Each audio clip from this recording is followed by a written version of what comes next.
Movie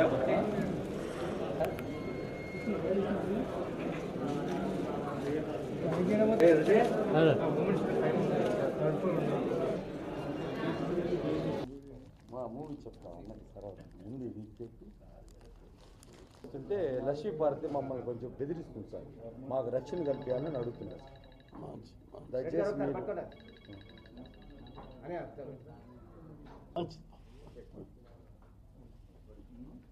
నా పేరు కేతిరెడ్డి జగదీశ్వర్ రెడ్డి, లక్ష్మీ స్వీరగంధం అనే సినిమా డైరెక్టర్ని. ఈ నెల 12వ తారీఖు ఎన్టీఆర్ ఘాట్ వద్ద ఈ చిత్రాన్ని ప్రారంభోత్సవం చేసిన రోజు లక్ష్మీ పార్వతి గారు ఒక శక్తిలాగా, ఆమె ఏదో ఒక రాజ్యాంగేతర శక్తిలాగా కొంతమంది పోలీసు అధికారుల యొక్క అండదండలతో నా చిత్రాన్ని ప్రారంభోత్సవాన్ని ఆపాలని చూసింది. దాన్ని నేను ఆ రోజే ఖండించడం జరిగింది. నేను ముఖ్యంగా చెప్పేది ఏంటంటే, లక్ష్మీపార్వతి గారు సినిమా తీయడం అనేది నా హక్కు. సినిమా తీసిన తర్వాత అది ఏముంటుంది అనేది మాట్లాడవలసిన హక్కు నీకు ఆ రోజు ఉంటుందే కానీ, ఇది ఎన్టీఆర్ యొక్క జీవిత చరిత్రలో ఒక మధ్య భాగాన్ని నేను తీస్తున్నాను. ఇది ఎన్టీఆర్ బయోపిక్, మీ బయోపిక్ కాదు. ఇది లక్ష్మీపార్వతి బయోపిక్ మాత్రం ఎట్టి పరిస్థితుల్లో కాదు. ఎన్టీఆర్ అనేవాడు కారణ జన్ముడు, యుగపురుషుడు, వారు ప్రజల మనిషి. వారి యొక్క సినిమా తీసే హక్కు ప్రతి వ్యక్తులకి ఉంటుంది.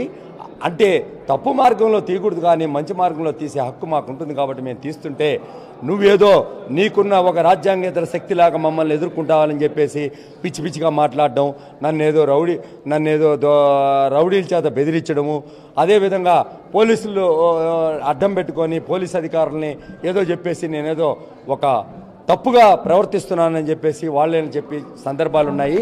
నేను నిన్న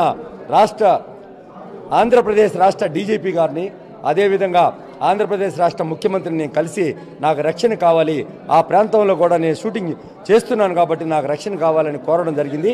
అందులో భాగంగా మొన్న ముఖ్యమంత్రిని కలిసిన తర్వాత ఆయన యొక్క అండదండలు నాకున్నాయని చెప్పి చెప్తుంది. 2 రోజుల్లో టీవీల ముందు మొదలవుతుంది. కాబట్టి నాకు రక్షణ అనేది ముఖ్యం. కాబట్టి ముఖ్యమంత్రి అనేవాడు ప్రజల యొక్క రక్షణ కోసం పాటుపడాల్సిన వ్యక్తి. కాబట్టి ఆయన్ని ముఖ్యమంత్రి హోదాలో నేను కలిశాను తప్పితే వారితో నాకు ఏ విధమైన సంబంధం లేదు. ఒక రకంగా చెప్పవాలంటే నేను ఈరోజు ఈ తెలంగాణ రాష్ట్ర డీజీపీ గారిని కూడా కోరింది ఏంటంటే, డీజీపీకి అయితేమి, అదేవిధంగా హోంమంత్రి గారు శ్రీ నాయన నరసింహారెడ్డి గారికి ఇప్పుడు వినతి పత్రం సమర్పించడం జరిగింది.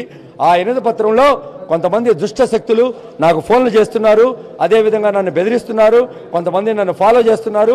నా చిత్ర షూటింగ్ మొత్తం ఈ హైదరాబాద్ నగరంలో జరుగుతుంది. కాబట్టి మీరు అన్ని విధాలుగా నాకు రక్షణ కల్పించాలని నేను అడుగుతున్నాను. కేసీఆర్ గారిని కూడా అడుగుతాను. కేసీఆర్ గారికి తిరుపతిలో నేను ఘన స్వాగతం వహించాను. ఆయన ప్రజల పక్షాన ఉండే వ్యక్తి కాబట్టి, ప్రజాస్వామ్యం తెలిసిన వ్యక్తి కాబట్టి, ఒక రక్షకుడుగా నాకు రక్షణ కావాలని కోరుతున్నాను. కాబట్టి నాకు ఈ రాష్ట్ర ప్రభుత్వం రక్షణ కల్పించాలి. లక్ష్మీపార్వతి అనే దుష్ట శక్తి బారి నుంచి నన్ను కాపాడాలని నేను కోరుతున్నాను.